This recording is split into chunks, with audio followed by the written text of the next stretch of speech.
भोले बाबा के प्यारे, हे प्रिया, हाम्रा मुलुकवासीहरूलाई बेसरी उध्याएर मुलुकवासीहरूलाई नै सिद्ध्याउन लागिरहेका छन्। सधैँ अर्कैका बहकाव र प्रभावमा बगेर सर्वनाशतिरै बगिरहेका छन्। अर्काका चुनाव प्रथा ओढेर राजनीतिक स्थिरता ल्याउन लागेको भन्दै गइरहेका छन्। जति चुनाव गरे पनि, जतिवटा संविधान बनाउँदै ल्याए पनि यी चाहिँ सरासर भत्किँदै गइरहेका छन्। यिनका चित्तमा राप ताप श्राप मात्र फत्किँदै पनि गइरहेका छन्। सुन्दर शान्त विशाल भावनाको मुलुकलाई क्षत विक्षत पारेर विध्वंसमा, खण्डहर र जर्जरतामा परिणत गर्दै गइरहेका छन्। लातको भूत बातले मान्दैन भन्ने स्थितिमै पुगिरहेका छन्।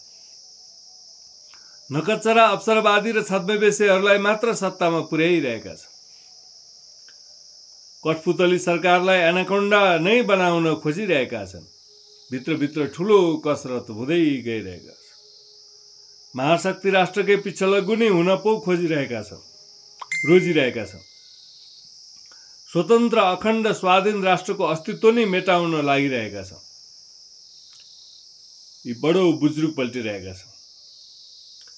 जागो रे भाइ जागो, जल्दी जल्दी जागो, चुनौती से मत भागो भन्न पनि गोडा लगलग कमाइरहेका छन्। वीर साहसी पौरखी योद्धा पुर्खाका सहोदर सन्ततिहरू त लाछी पामर र नपुंसक पो साबित हुँदै गइरहेका छन्।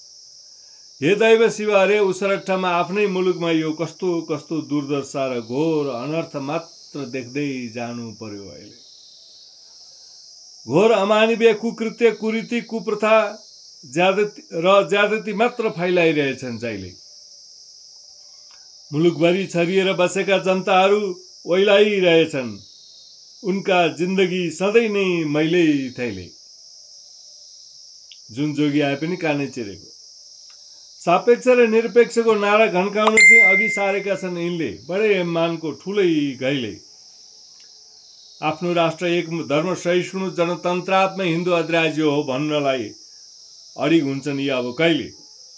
यी भित्रैबाट मरिसकेकाहरूलाई त नजिकै छ ठेला, सामनेमै भेट्टाउँछन् दैले।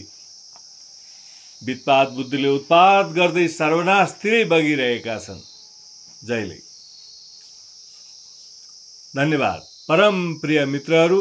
यो घोर सङ्कटका घडी सद्बुद्धि चाँडै आओस्, घैँटामा घाम लागोस्, यही गहिरो प्रार्थना छ। गरे हुन्छ, नगरे केही हुँदैन।